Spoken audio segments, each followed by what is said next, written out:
What's going on, gamers? So today I've been asked by several people to talk about the Pocket Infinity. To do this, I will have to delve a bit into what are the Vex. But before I get into that, I have to give a few shout outs. So I want to give shout outs to Top Compilations, Graham Cook, Megan Jackson, Lewis Hill, Ryan Lifeblood, and Nelson Davila.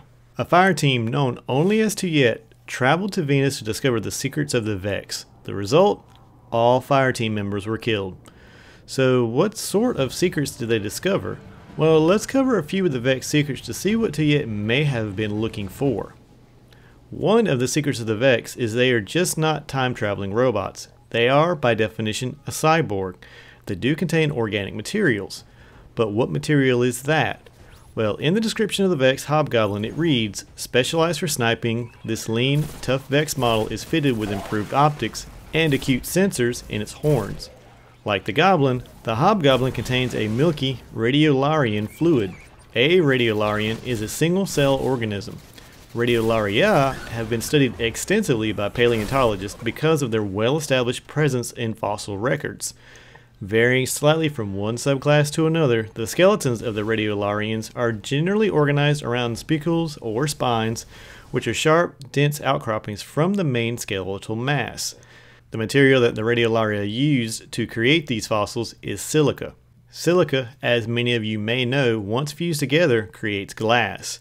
Been in any areas of Destiny that the Vex inhabit where you see complex glass structures, perhaps the Vault of Glass? This is from the axiomatic beads that you give Master Rahul, iridescent glass baubles that seem to contain inscribed Vex logic, always of interest to the Cryptarch in the tower. Silica is also used in fiber optic networks, which are capable of carrying a lot of data. Now, how much, you ask? One small cable was tested as carrying a petabit over 50 kilometers. If the glass where Atheon appears is used for data transmission, the sheer size of the glass should scare you. Radiolaria still exists to this day. They are commonly found as zooplankton in the ocean. There was a quote from Pine and Narada about Kabar that always puzzled me.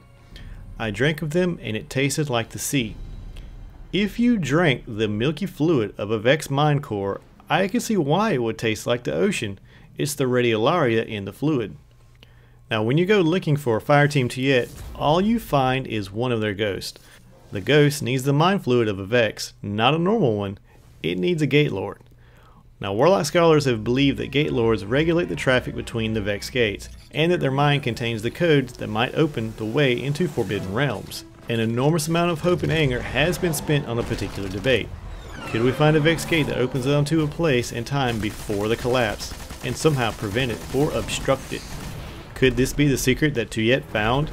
Is it possible they figured out how to use the gateways? Thanks to your efforts and the deconstructed memories of the Vex Gate Lord you defeated, this ghost has completed the designs of a formidable weapon, Fireteam Tuyet's legacy, the Pocket Infinity. Once you power it up with 10 fusion rifle cores and get some telemetry readings for Banshee 44, the Pocket Infinity is yours. But there is still one more secret that Tuyet may have been looking for. Now the Vex had existed on Venus before the Traveler ever made it inhabitable for humans. There was an incident that occurred with a group of scientists at the Ishtar Collective. They captured a living Vex. It seems what they had was the mind core. Within it, the Vex was running a simulation of the very scientists discussing it, to the point that the simulation was exactly what was happening in the room. Now this created a paradox to the scientist. Were they the scientist, or were they the simulation? This is an excerpt from that. "If we're Sims," Sundaresh said, "we exist in a pocket of the universe that the Vex specimen is able to simulate with its onboard brain power. If we're real, we need to get outside that bubble." SI replied, "We call for help?" "That's right," Sundaresh said, looking up with a purpose. "We bring in someone smarter than the specimen, someone too big to simulate and predict. A war mind." Professor Shim, a scientist sat at the meeting table, said, "In the real world, the war mind will be able to behave in a way the Vex can't simulate. It's too smart. The war mind may be able to get into the Vex and rescue us. If we try, won't the Vex torture us for eternity, or just erase us?" Dwayne replied, "It may simply erase us, but I feel it's preferable to the alternative," Sundaresh said gravely. SI paused, knowing the weight of the situation, and said, "I agree. Once we try to make the call, the Vex may react. So let's all savor this last moment of stability, Shim said, saying as though it may be his last. And then you hear a noise that I can only assume is the team calling in for the help of a Warmind. Now this is interesting. The team, whether being real or not, still decided to bring in a Warmind. The only known symbol of the Warminds that I know of comes from Rasputin. Now this is the symbol. Now if you look at the Pocket Infinity perk, it's the same symbol. Now I doubt that this is coincidence. The Infinity's mechanisms have proven difficult, if not impossible, to replicate in mass. This may have something to do with the complex Warmind's involvement. It is conceivable that the weapon draws its energy from the Vex networks, an ominous possibility, so be wary with it. The Vex networks are the gates that the Vex use to move through time and space. Fireteam Tuyet died in the Ishtar Sink, hunting the secrets of the Vex. They must have come too close to something precious for the Vex to descend on them with their typical, inscrutable, and thorough violence.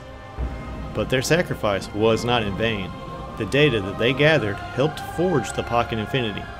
Properly modified, the weapon should be capable of devastating output on just a single charge cycle. But each time you hold the Pocket Infinity, you can't shake the feeling that it's less of a weapon than a doorway.